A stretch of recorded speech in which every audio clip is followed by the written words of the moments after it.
एक लड़की का संघर्ष दोस्तों कभी भी खत्म नहीं होता। शादी से पहले भी जारी रहता है और शादी के बाद भी जारी रहता है।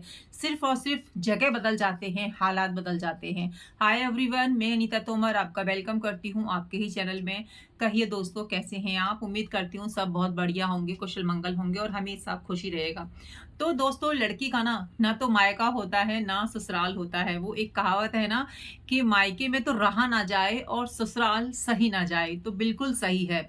आप मायके में थोड़े दिन रह सकते हो, है ना? अगर आपकी परिस्थिति ससुराल में सही है तो मायके में आप जितना मन चाहे उतना रह सकते हो, क्योंकि मायके वालों को पता होता है, आपके अपनों को पता होता है कि भई आप ना कुछ ही दिन यहाँ पे रहोगी फिर चली जाओगी। लेकिन जैसे ही आपके हालात ससुराल में खराब होने लगते हैं या फिर देखिए, किस्मत का कुछ नहीं पता कि कब पलटी खा जाए, कब कहाँ का मौसम बदल जाए या कब आपकी किस्मत में क्या हो जाए, कुछ भी नहीं पता। तो भगवान ना करे, अगर किसी की लड़की की लाइफ में शादी के बाद बहुत सारी प्रॉब्लम आ ही जाती हैं, है ना? किस्मत का लेखा कौन टाल सकता है? तो अगर वो मायके में जाके रहती है, तो बहुत ही उसको बहुत कुछ झेलना पड़ता है दोस्तों। आप मेरी बातों से सहमत सहमत होंगे तो प्लीज़ कमेंट करना बिल्कुल भी नहीं भूलिएगा कि मायके में तो रहा ना जाए और ससुराल ना सहा ना जाए। हम कहीं न कहीं बहुत बड़ी गलतियाँ कर देते हैं अपनी मैरिड लाइफ में, जो कि हमें ऐसी परिस्थितियों से गुज़रना पड़ता है। दोस्तों, ये वीडियो सभी के लिए तो नहीं है, क्योंकि देखिए, अगर कोई मायके में बहुत लाड़-प्यार से रहती है और ससुराल भी उसको बहुत अच्छा मिल जाता है, तो ये उसका सौभाग्य है, भाग्य है कि उसको दोनों घर बहुत अच्छे मिले हैं। लेकिन सभी के साथ ऐसा नहीं होता। तो मेरी इस वीडियो से वही महिलाएँ रिलेट कर पाएँगी, वही महिलाएँ समझ पाएँगी जो कि ससुराल में उनके साथ अच्छा व्यवहार नहीं हुआ, यानी कि उन्होंने बहुत खराब समय देखा और मजबूरी में फिर उनको मायके में आके रहना पड़ा, लेकिन वहाँ पर भी बहुत कुछ उन्हें सहना पड़ा। तो दोस्तों, हमारे जीवन में कब क्या हो जाए हमें खुद भी नहीं पता।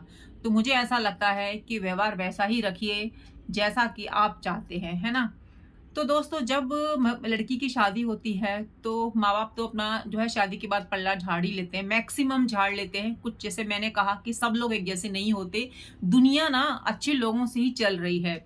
अगर दुनिया में कुछ ऐसे लोग हैं जो कि लड़कियों को बोझ समझते हैं, अपनी बस ऐसा समझते हैं कि शादी के बाद हमारी ज़िम्मेदारी खत्म हो गई। जितना वो अपने बेटों के लिए करते हैं, बेटियों के लिए नहीं करते हैं, ये सच्चाई है।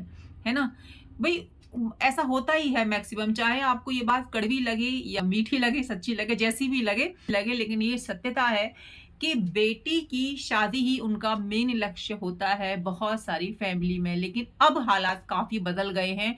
अब लड़की को पढ़ने-लिखने पर जोर दिया जाता है मैक्सिमम घरों में, क्योंकि पेरेंट्स जान गए हैं कि अगर लड़की शादी के बाद दुखी होती है, तो हमको ही जो है सब कुछ करना होगा। क्योंकि दोस्तों, आजकल बच्चे 1 या 2 ही होते हैं, है ना? तो पेरेंट्स भी बहुत हद तक अवेयर हो चुके हैं और आजकल तो बहुत कम भेदभाव करते हैं। लेकिन फिर भी बहुत घरों में भेदभाव किया जाता है और पहले से होता हुआ आ रहा है, तो हमने देखा है ना? तो लड़की की ज़िंदगी ना कब शुरू होती है, कब ख़त्म होती है, उसको नहीं पता चलता और वो इस उम्मीद में रहती है कि कभी कोई ऐसा दिन आएगा, ऐसा कोई उसकी लाइफ में आएगा जो उसको एक स्पेस देगा, जो उसको समझेगा, जो उसको रिस्पेक्ट देगा, जो उसके सपने पूरे करेगा, है ना? तो इस भ्रम के साथ वो पूरी ज़िंदगी निकाल निकाल देती है। शादी से पहले मायके में रहती है, मायके में उसकी शिक्षा होती है, बड़ी होती है, फिर जैसे ही उम्र उसकी शादी लायक होती है, तो पेरेंट्स उसकी शादी कर देते हैं। वहाँ पर उसका जो है एक ज़िंदगी का एक पड़ाव खत्म हो जाता है। ससुराल में नई ज़िंदगी शुरू होती है ना? कैसे लोग होते हैं, कैसे नहीं होते, एकदम से नई फैमिली चेंज हो जाती है अरेंज मैरिज में। और आजकल तो आपने देखा ही है कि लव मैरिज में तो सब कुछ पहले से जान-पहचान हो ही जाती है। फैमिलीज़ को भी सब आजकल बहुत देखभाल करते हैं, आना-जाना बहुत ही शुरू हो जाता है। लेकिन अरेंज में हमारे टाइम में और मैक्सिमम अभी भी ऐसा होता ही है, क्योंकि कुछ चीज़ें कभी नहीं बदलती। तो भई अनजाने फैमिली में उसका एडजस्ट होना, वो कोशिश करती है समझने की, लेकिन घरवालों की इतनी ज़्यादा उम्मीदें हो जाती है ससुराल वालों की कि भई बहू आई है तो बहू ही ये करेगी, बहू आई है तो मतलब उसके ऊपर बहुत ज़्यादा ज़िम्मेदारियाँ डाल देनी चाहिए। वो ये नहीं सोचते हैं कि जैसा आपका बेटा है, वो भी तो बेटी है, उसको उसी रूप में स्वीकार करना चाहिए ना कि भई वो भी आपका बेटा आपके लिए बच्चा है, तो पराए घर की लड़की तो आपको बहुत ज़्यादा आपको उसको बहुत अच्छी तरीके से रखना चाहिए। वो अपना सब कुछ छोड़ के आपके घर में आई है, अनजान लोगों के बीच में अपने आप को जो है बिठाने की कोशिश कर रही है। सबके साथ में वो चाहती है कि मिल-घुल जाए। तो ससुराल वालों को भी तो ये सोचना चाहिए ना कि भई जैसे आप अपने बच्चे के साथ बिहेव कर रहे हो, वैसे ही उस बच्ची के साथ में बिहेव किया जाए। लेकिन ऐसा पॉसिबल नहीं होता। बहुत सारे घरों में नहीं होता, बहुत सारे घरों में बहुत अच्छे से होता है। तो हर तरह की दुनिया है ना? तो चलिए आते हैं अपनी दूसरी बात पे कि चलो ठीक है ससुराल अच्छा मिल गया तो कोई समस्या ही नहीं है, बढ़िया तरीके से अपना वो रहती है, बहुत अच्छे तरीके से मायके जाती है, बहुत मतलब जीवन उसका अच्छे से हो रहा है क्योंकि दोनों तरफ उसको बहुत अच्छा परिवार मिल गया तो कोई बात ही नहीं है। लेकिन जैसे ही ससुराल में कोई समस्या उसके जीवन में आती है ना? पति अच्छा नहीं निकलता है या फिर सास ऐसी निकलती है, एक बार को ससुराल वाले खराब निकले तो कोई दिक्कत नहीं है, वो हमारे साथ खराब व्यवहार करें तो कोई दिक्कत नहीं है। लेकिन अगर पति की नज़रें जो है अलग हो जाती है ना, पति अपना मुँह मोड़ लेता है, पति बिल्कुल इग्नोर करना स्टार्ट कर देता है, तो ससुराल में रहना बहुत ज़्यादा टफ हो जाता है, मुश्किल हो जाता है एक महिला के लिए क्योंकि वो अपने पति के सहारे से ही उस अनजान जगह पर आई है। तो पति का ये धर्म बनता है कि वो पत्नी का हर परिस्थिति में साथ दे। गलत है तो उसको बताए कि वो गलत है, सही है तो उसका साथ दे। लेकिन नहीं होता जैसे मैंने कहा कि मैक्सिमम घरों में नहीं होता। अगर लड़की समझदार है तो वो बहुत कोशिश करती है कि भई निभा ले अपनी ससुराल में क्योंकि वो जान चुकी होती है ना कि भई क्या होता आजकल के बच्चे तो सब समझदार होते हैं, उन्हें पता होता है कि यहाँ पर हमारी नहीं बन रही है तो आजकल तो बहुत जल्दी अलग हो जाते हैं। लेकिन बहुत सारी लड़कियाँ कोशिश करती हैं कि भई नहीं हमारे पेरेंट्स ने शादी करी है तो हम इस रिश्ते को निभाएँ। लेकिन जब पानी सर से ऊपर उठने लगता है तो फिर वो अपने मायके से सहारा लेती हैं और सही भी है। जब हम परेशान हैं, दुखी हैं तो एक लड़की को ना फिर मायके की ही याद आती है ना? तो चलो थोड़े दिन के लिए वो चली भी जाती है। वो सोचती है कि भई वहाँ से मैं परेशान हूँ, कोई मुझे नहीं समझ रहा तो थोड़ा-सा उनको छोड़ देते हैं। थोड़ा-सा उनको छोड़ देते हैं, थोड़े दिन मैं अलग रह लेती हूँ, क्या पता हालात सही हो जाएँ। लेकिन दोस्तों ये तो यहीं पर करती हैं हम महिलाएँ मिस्टेक, कुछ लड़कियाँ मिस्टेक, है ना? उनको लगता है कि सब कुछ सही हो जाएगा, बस इनकी जो भी लत है वो छूट जाएगी या घरवालों का बिहेव सही हो जाएगा या ये सही हो जाएगा, वो सही हो जाएगा, मायके में रह लेते हैं। देखिए बहुत सारी पेरेंट्स तो अपनी बच्ची को स्वीकार कर लेते हैं, भैया-भाभी भी स्वीकार कर लेते हैं क्योंकि पेरेंट्स कर लेते हैं तो भैया-भाभी की हिम्मत नहीं है कि कुछ बोल सकें।